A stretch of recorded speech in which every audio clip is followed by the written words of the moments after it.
네, 추석이 지났습니다. 그리고 기온이 한층 더 쌀쌀해진 걸 느낄 수가 있는데요. 기온이 내려가서 기분은 좋아지지만 이제부터는 미세먼지 걱정을 해야 할 때가 왔다고 합니다.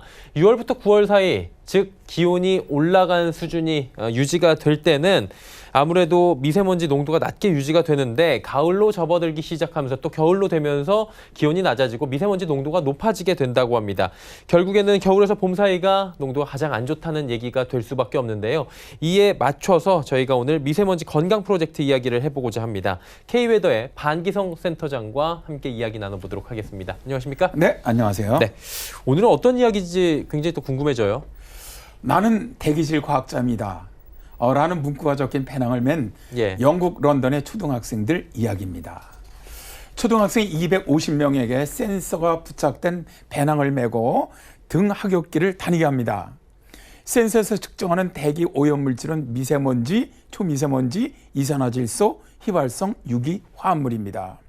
자, 이제 배낭에는요, 센서뿐만 아니라 초등학생이 돌아다닌 지역의 일주일간의 대기 오염물질 데이터를 저장하는 장치도 들어 있습니다. 네, 그러니까 한마디로 일종의 장치를 메고 초등학생들이 돌아다니게 되면서 미세먼지 농도를 체크한다라는 부분인 건데요. 그러면 이제 GPS 장치도 있어야 될 것 같고 뭐 여러 가지 생각들이 드는데 가장 궁금한 건 국내도 이런 프로젝트가 진행되고 있는지가 궁금한데요. 일단 먼저 GPS 장치 맞습니다. 앵커님 말씀처럼 GPS가 달려 있어서 학생이 어디에 언제 있었는지를 알 수가 있죠. 자, 이거는 이제 큰 코호트 실험은 아닌데요. 꽤 유의미한 자료가 나올 것으로 보입니다. 사실 이런 실험은요, 우리나라에서도 하고 계시는 의대 교수님도 계시고요.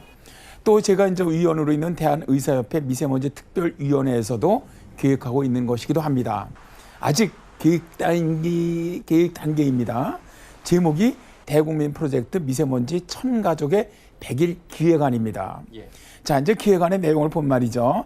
다양한 지역과 연령 계층을 아우르는 전국의 1000가족을 선정을 해서 미세먼지 등 외부 환경의 변화에 따른 가족의 건강 상태 변화를 체크하는 각종 실험 또 분석을 병행하는 프로젝트이죠.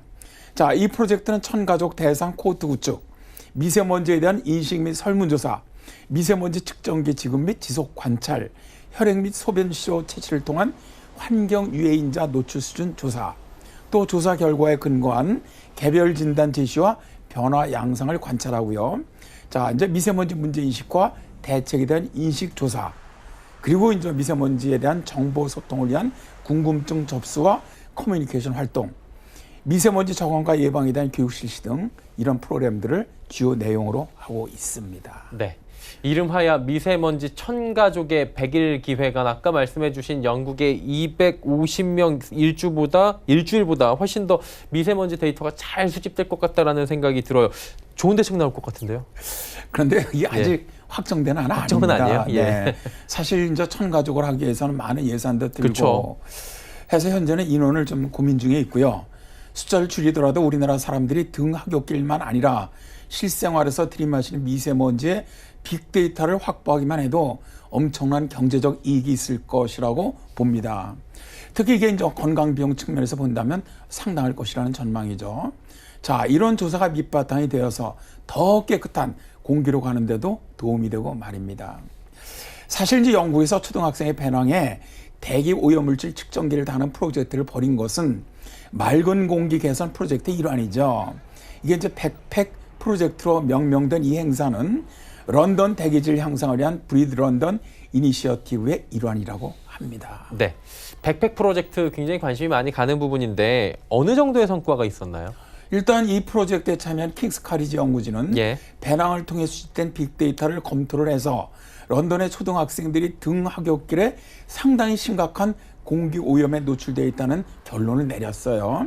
자, 이제 연구진은 특히 미세먼지 면역 체계가 무너지기 쉬운 아이들이 취약하기 때문에 학교 주변의 대기 상태를 개선하는 시발점으로 삼겠다, 이렇게 이야기를 합니다.